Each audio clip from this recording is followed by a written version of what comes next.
একদম ফ্রি হয়ে যায়। এটা হচ্ছে প্রথমত হচ্ছে খাদ্য, যে বাংলাদেশ মিলিটারি একাডেমিতে জয়েন করলে তোমাদের এখানে কিন্তু ফ্রি খাবার দাবারের ব্যবস্থা হবে, সমস্যা নেই, ট্রেনিং করবা খাওয়া। দ্বিতীয় হচ্ছে শিক্ষা, তোমরা এখানে MIST ইউপি দুইটা ইউনিভার্সিটি আছে, তোমরা ওখানে জয়েন করার সাথে সাথে ওইখানে তোমরা ফ্রি পড়ালেখা করতে পারবো। ওখানে সাবজেক্ট আছে মেকানিক্যাল ইঞ্জিনিয়ারিং, সিভিল ইঞ্জিনিয়ারিং, তারপরে computer science engineering, economics, IR বিভিন্ন সাবজেক্ট আছে, এই সকল বিষয়ে তোমরা পড়ালেখা করতে পারবে। পাশাপাশি চিকিৎসা সুবিধা রয়েছে তোমাদের, ফ্রি চিকিৎসা, তোমাদের ধরো ট্রেন করতে গিয়ে তৈরি হয়ে গেল, তাহলে ওখানে ফ্রি চিকিৎসার ব্যবস্থা রয়েছে। এছাড়া তোমাদের থাকা বা হ্যাবিটেট নিয়ে কোনো টেনশন নেই, এখানে উন্নত মানের থাকার ব্যবস্থা রয়েছে।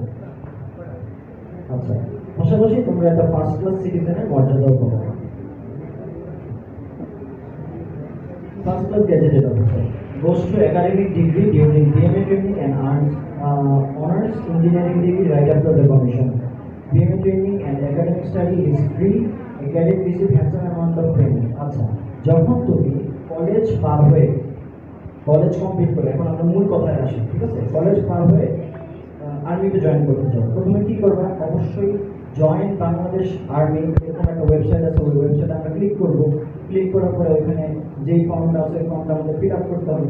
ফিল আপ করার পরে তারপরে কিছু পরীক্ষা প্রসিজার আছে, প্রসিজারগুলো কমপ্লিট করার পর আমরা যখন বাংলাদেশ সেনাবাহিনীতে ট্রেনিংয়ের জন্য যাব, তখন আমরা চট্টগ্রাম বাংলাদেশ মিলিটারি একাডেমিতে, যেটা ভাটিয়ারিতে অবস্থিত চট্টগ্রামে, সেখানে 3 বছরের একটা ট্রেনিং দেবো, ঠিক আছে?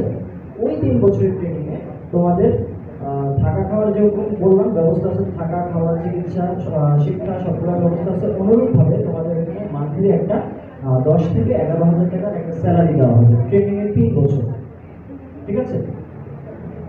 পাশাপাশি তোমরা পে এন্ড অ্যালাউন্স পাবা, কিছু এক্সট্রা যেমন ঈদ বোনাস, তারপর হচ্ছে রমজান বৈশাখ মাসে এক্সট্রা কিছু ভাতা পাবা। আচ্ছা, প্রমোশন